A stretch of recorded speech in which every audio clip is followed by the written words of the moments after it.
This didn't make any sense to her. How did a melody that she had locked down over the summer, last summer, suddenly appear on Jennifer Lopez's album? This was something that really bothered her. Baby, we need to talk seriously.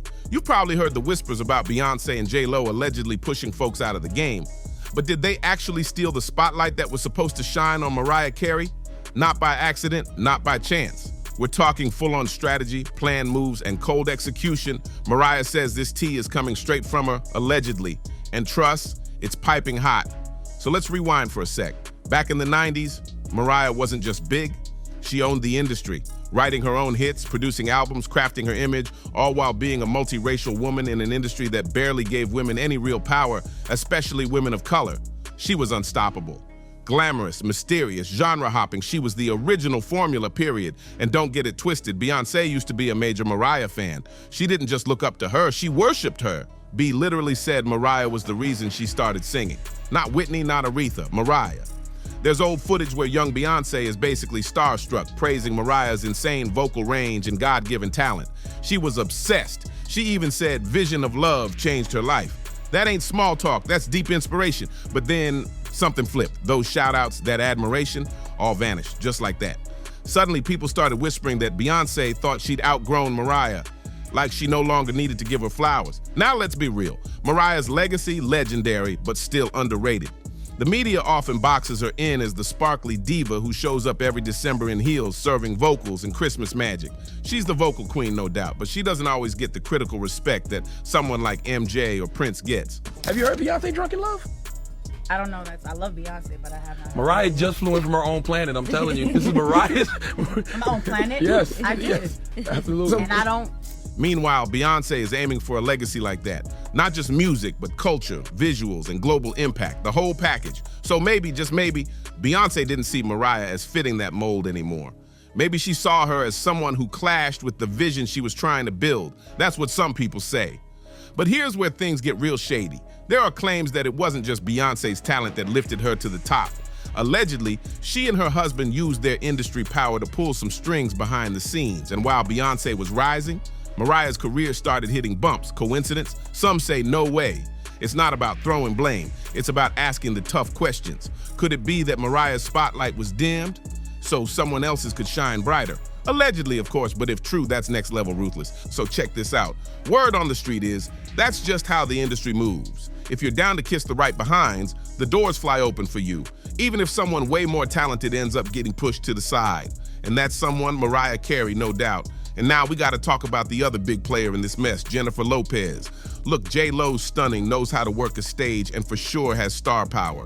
But when it comes to vocals, she's nowhere near Mariah's league, not even close. Still, somehow she was handed everything: the A-list music career, movies, fashion deals, fragrances, and even that massive Super Bowl halftime show. And while there's no smoking gun linking Beyonce to Sabotage via J.Lo, this next part, it's crystal clear. Let's flash back to when Mariah was working on glitter during a super rough patch in her life. She was beefing with her ex-husband, Tommy Mottola, who also just happened to run Sony Music, her label at the time. While working on her single Loverboy, Mariah locked in a rare sample from Yellow Magic Orchestra's 1978 track Firecracker. It was her idea, her sound, her song, but out of nowhere, boom! That exact same Firecracker sample shows up on Jennifer Lopez's track I'm Real before Mariah could even drop hers. Say what? Mariah was blindsided, and it wasn't just coincidence. See, J.Lo was struggling to crack the music game. Yeah, she had some buzz from In Living Color, but she couldn't break into Broadway or music the way she wanted. Folks said her vocals and acting just weren't strong enough. Enter Tommy Mottola, bitter and mad as ever over Mariah wanting a divorce and to leave Sony. And he wasn't gonna let her walk away and win. So what did he do? Allegedly gave J.Lo Mariah's sample, yanked Mariah's version off the shelf, and pushed J.Lo's instead. Straight up sabotage. And don't think J.Lo was clueless. Mariah knew Tommy was pulling the strings, and she called it out in her book, The Meaning of Mariah Carey. She made it loud and clear. Tommy used his power to wreck glitter and her career momentum. There was no way he would allow me to have a huge success after leaving him and Sony, she wrote. And when Sony heard Mariah's track, they rushed to give that exact sample to another female artist on their roster. Someone Mariah wouldn't even name. That's where the infamous I don't know her moment comes in. You remember Mariah was being interviewed, asked about other singers. She gave Beyonce props, calling her nice and a good songwriter. But when they brought up J.Lo, Mariah just smiled and said, I don't know her. Mariah Carey's voice comes from God. You can hear the gospel in her voice. Very nice to see her in the church. The whole message in the video was just Vision of Love. Was one of the first songs I heard when I was a kid, where I heard all of these riffs, and I was like, how does she do that? In this little short amount of times, the amount of notes she could squeeze in that one little bar, 2 bars, was fascinating to me. And that's kind of when I started trying it, and it's something that I love to do in my music, but she completely inspired me. Legendary, and it didn't stop there. In a 2002 Larry King Live interview, Larry asked her straight up if there was any tension between her and J.Lo. Mariah hit back with a savage line, "There's no competition if the other person can't sing." Boom. And let's not forget the shady clapback in that Talk magazine piece. J.Lo claimed she got a full 8 hours of sleep every night. Mariah, she fired back saying, "If I had the luxury of not having to sing my own songs, darling, I'd do that too, honey." Cold. And listen, it's not like Mariah was just making stuff up. People had already been talking about whether J.Lo was really doing her own vocals. And Mariah just said what everyone was thinking. Not being able to really sing? That's a rumor that's followed J.Lo for years. And one of the biggest red flags? I'm Real, released in September 2001. The track was pulled from her second album, JLo, but here's the twist. Ashanti claims that song was actually meant for her. She didn't know why it got snatched last minute, but suddenly it was handed over to J.Lo by none other than Irv Gotti from Murder, Inc., who signed Ashanti. The gag. Ashanti had already recorded and mixed the whole track with her vocals all over it. But J.Lo allegedly couldn't hit the notes, so Ashanti's background vocals were left in there, and you can still hear them loud and clear in J.Lo's final version. Wild, right? And it gets even messier. Word is, I'm Real wasn't just passed from Ashanti. It was originally meant for Mariah Carey. Yeah, Ashanti was just the middle stop. Irv Gotti has even gone on record saying that Tommy Mottola told him to give the track to J.Lo on purpose to get back at Mariah. Straight up spite move. They figured Ashanti would never go along with hurting Mariah, so they ran the play through J.Lo instead. Shady. But I'm Real wasn't the only song Ashanti helped build.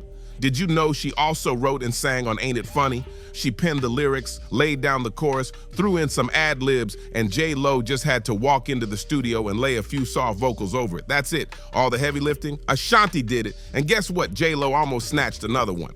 What's Love? The hit track from Fat Joe, that was almost stolen too. Joe himself spilled the tea. He said one night around 3 a.m., Irv and J. Rule called him up like, yo, come down to the studio. So he shows up at 4 in the morning and they hit play on What's Love. Then they say, this is for you and J.Lo, but we want the Latinos on this, all while already knowing it was promised to Ashanti. Now fast forward to today, Ashanti's finally speaking up. In an interview with Metro UK, she admitted it took her over 20 years to open up about how unfairly she was treated. You should always care about credit for what you do, she said. It's really important, especially nowadays, because things are so smoke and mirrors. She said people have been shocked to learn the truth, but she's grateful it's finally being talked about. Ashanti also got real about how it felt watching others, especially J.Lo, using her vocals and not giving her proper credit. There are rivalries, but I don't think she has anything to do with me. I mean, my whole thing is singing, writing songs. Yeah, and I've been doing this, my whole life. Singing is first and foremost. It's a God-given talent that I'm grateful for. Her thing is something different. It's weird because obviously you get frustrated, she said. But then that turns into something people admire you for. Still, that kind of pain doesn't just go away. And sadly, Ashanti's far from the only one. There's a long list of artists, especially black artists, who've allegedly had their work taken or overshadowed by J.Lo. And Beyonce's name has popped up in the same conversations too. The music game's cutthroat. And now, rumor is, Mariah Carey might finally be ready to tell everything. The sabotage, the stolen songs, the shady deals behind closed doors is all about to come to light. And yep, even the roles Beyonce and J.Lo silently played in all this are starting to raise eyebrows. Word on the street is Mariah's cooking something up behind the scenes. Could be a second memoir, a raw documentary, or maybe she's just been sitting back waiting for the perfect moment to drop the truth bomb. Whatever it is, it's coming and it might blow the lid off decades of silence. Like, was J.Lo fully aware she was being used in the whole glitter sabotage plot? Did Beyonce really step back from Mariah because she didn't fit the polished image she was building? Or was it the industry itself that decided Mariah was too much, too real, too emotional, too unfiltered, and moved their money elsewhere? If Mariah finally speaks, it's gonna be messy, and we're gonna be seated with popcorn in hand. Drop your thoughts in the comments. What do you think went down? Make sure to like, share, and hit that subscribe button so you don't miss what's coming next. See you on the next one.